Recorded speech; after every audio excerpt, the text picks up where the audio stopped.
Merry Christmas Eve, everybody. Merry Christmas. Remember that Christmas is about Christ, right?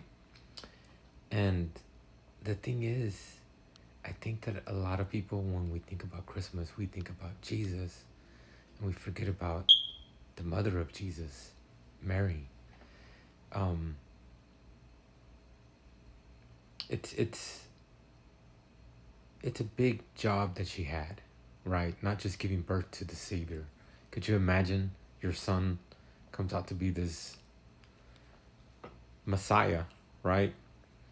But what always strikes me is she watched her son die, right? And when I listen to that song, Mary, Did You Know?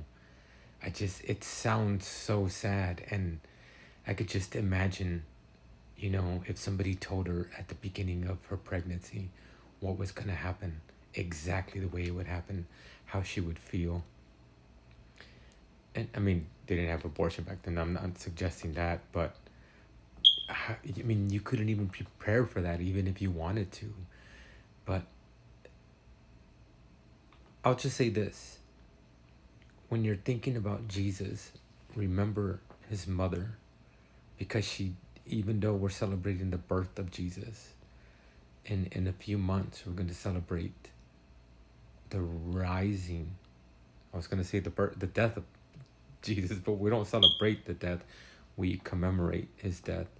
And one thing that really, really broke my heart last year was on Good Friday, during Mass, we kneel at the time that he gives his last breath on the cross. And it struck me like, wow, he died at that very moment for us, right? And I think that sometimes we forget about that, right? Mary had to witness that. Could you imagine how painful it was to watch? It's one thing to have your child die, but to watch, that's one of the main reasons we honor her so much. So just remember his mother too. Yes, it's about Jesus, but remember his mother too.